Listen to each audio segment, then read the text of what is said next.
Hey, this is Keith from Save the Rust. So tonight we're gonna work on this bike. We're gonna get it all ready. We're gonna do a little tour this weekend on it.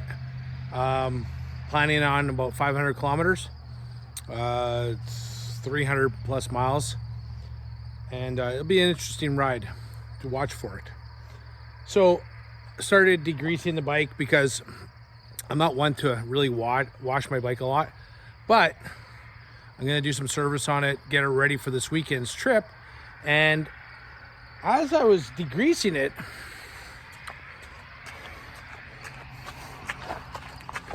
come down here,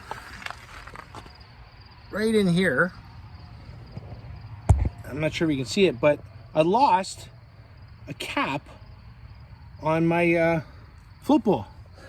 And now I understand why my garage for the last couple of days has been smelling like gas. It's been slowly leaking. So we went through all our new old stock, used linkered parts, new shafts, but we didn't find that the little plug for the bowl. So we'll have to pull off one of our carburetors. And these ones are the M88s. So let's grab this one here. Yeah, that one's got this piece right here. That's what we need. So we'll grab that and put that onto the bike. So we replaced that plug that's on the float bowl. Put a little gasket underneath it. So now that we got the bike washed, we're just gonna wipe it down and then feel all the bolts and everything. And right off the hop, sometimes you'll just feel how it's loose. You'll hear a chatter or something. So especially on these old bikes, you know, a lot of times they're just using like a lock washer and stuff does come loose. It's just inevitable. But again, with these old bikes, what you'll learn is the stuff that comes loose is sometimes the same things that come loose. So just keep an eye on your bike and kind of learn it, know it, and you'll find the stuff that comes loose. Honestly, not a lot of it does. For me, I've using lock washers and stuff like that, and I don't use Loctite, believe it or not. It's just not what I do. I just use lock washers. So let's go over it and see if we find anything. So one of the things I wanted to show you was different types of air filters. So this is like an original one. This was on the bike. So it's a copper mesh. So here's a brand new one, and what it is just rows of copper meshing that is just wrapped on here, and that's the air filter. What you're probably more familiar is like these kind of filters where it's a washable, and then you put a bit of oil on it, and that's your air filter. So I thought I'd just show you that difference. That's just what the original ones were. I mean, at that time they didn't have this technology. They had this, and it still works fine. So wiped the bike down, came up across a few things. Some of them I already knew about, but lost the bolt here holding the relay on. Right down here, this is the mount that we had for our Golding sidecar, so we're gonna pull that off so we don't need that on or lose it. One of the things I remember, but this happened about a month ago, is right here. You can see this mount. Let's get in there. You can see it's cracked, broken here. So that's an aftermarket fender. Doesn't surprise me it broke. It's still held in 1, 2, 3, 4 different positions. So yes, that matters. I should give it a weld, but and I might tomorrow. But it still has 4 more points that it's holding on fairly well. What else did I find? Oh yeah, right here. So on your rear primary, lost the nut, bolt, washer, spring. So I've lost that one a few times. So it's being held on by the strap here. So there's no way that the primary cover could have come off. It'll just rattle. So we're gonna put a bolt on that. And I believe that's it. So we're gonna do that. Now we're gonna get it all greased, and there is something like 18 points of grease. back axle, and I mean back hub, the seat post on the front end. There's 1, 2, 3, 4, 5, 6. There's all over. So we're gonna get all that greased, and then the primary chain is good. We've checked it. It's nice. It's got a good tension on it. And then the secondary chain, we might tighten it up a bit. And then just continue going through it. Check the fluids in the transmission. Check the tire air pressure. One of the things I wanted to show you, that the Harley 45 kickstand springs are like notorious. It's hard to get good ones. All the repops seem to be a little bit long. So one of my things I do is, I've had this kickstand come down like this when I'm riding. Not a good thing. So what I do is I just put a couple of zip ties here, double zip tie it, and I just slide that over top,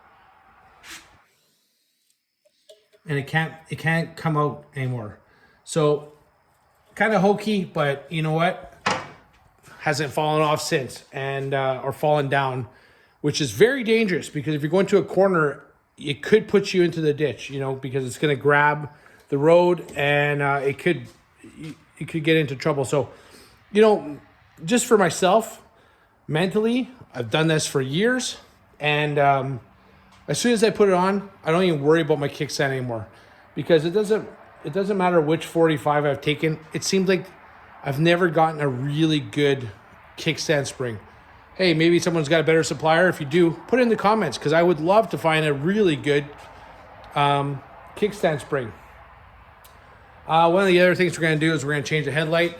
I lost low beam the other night. So, not a lot, but we're going to continue with that. So one of the things I thought I'd show you is just simply, when you're greasing these old bikes, just watch for the grease coming out.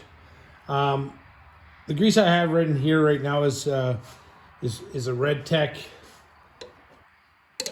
It's red in color, and one of the things you're going to notice is that when you go to grease these old bikes, is you got to get that the grease gun end on nice and square, and once you start going, sometimes it might, you know, just come out by the grease nipple, but watch for where it comes out. I've already greased this once, but I thought I'd show you. You'll see, especially when you first do it, watch for water. You're going to see water come out, and that's exactly what you're trying to do, is push that water out, because with these old bikes, even when you're washing it, the water will get in there, because it doesn't have like a rubber seal like newer bikes. So when you wash it, and the pressure washer pushes a lot of pressure, pushes it in there, you want to push all that water back out, because that's what will do damage to your hubs. Another spot, when you're doing, just every time, watch where your grease is coming out, and you can grease it to the point where you can see the grease coming out. So having using this Red Tech grease is really good, because as the grease gets older, it kind of gets dirty and black. At least when it's red, you can really see what that the new grease is getting in there well. So again, when you check a Harley 45 motor oil, it's in the gas, well, it's in the oil tank, which is on the other half of the gas tank on this. So pop the cap, and there you go.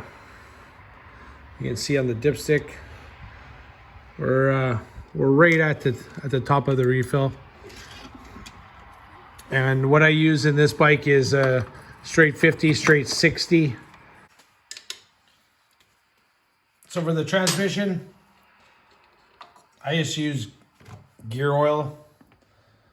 I like having this little spout here, makes it easier to get it in.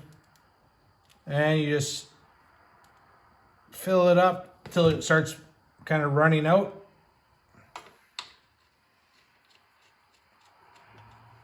And just give it a little tighten. That takes care of that. So we'll get to the chain. What I've done is I put on rollers so I can rotate the tire.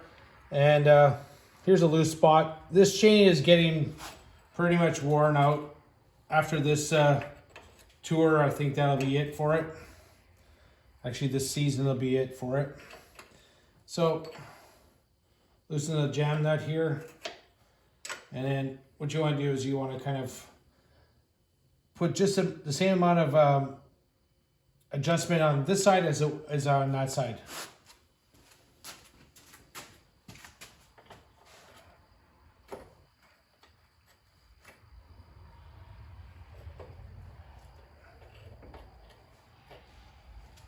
You can also use a tape measure and measure from any point here to the end of your stud, your adjuster screw, just to make sure that both sides are equal. I usually do that also.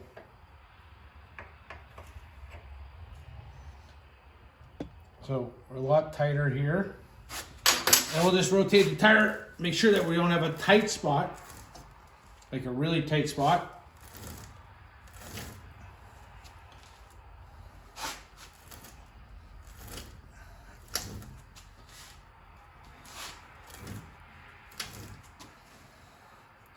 So there's about the tightest so far. So with a little bit of tension, you know, that's giving us 1/2 inch.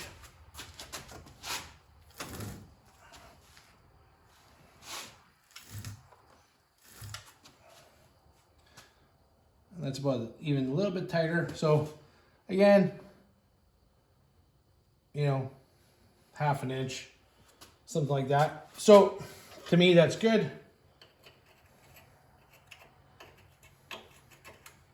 Tighten up the jam nuts.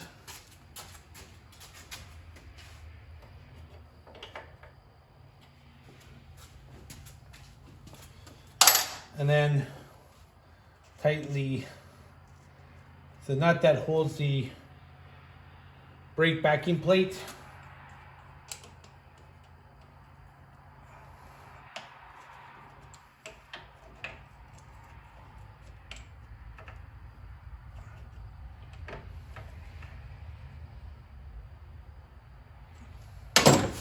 And your washer, lock washer.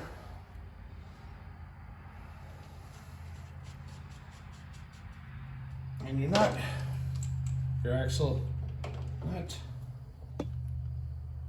Tighten that up, and that's it. So that concludes kind of what I usually do to prep my bike for a little bit of a trip. One of the other things I'm going to do is I'm going to use some vintage Spectro synthetic chain lubricant. This is from the 70s. I got a box of it. And what I'll do is I'll put it in the access hole here for the primary chain, and I'll give it extra oil. So that's a good lubricant. I've had good success with it. So even though there's almost like a vapor mist drip that goes onto your primary chain, I always want to add more. More oil onto that primary chain is better than less, in my opinion.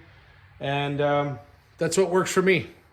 So I hope you learned something, caught a little trick, or just enjoyed watching the video of us, you know, working on this 80-year-old Harley that we're gonna put on some miles on this weekend. All I can say is thanks again. Thanks for all your support. Thanks for your comments. If you want to, comment where you're from. I see where some of my videos are getting seen, and it's amazing that people on the other side of the world watch what I do in my little garage. And I'd really like to know where you're from. So I'm in Manitoba, Canada. This is Keith from Save the Rust. This is who we are. This is what we do. We ride old motorcycles. Have a great day.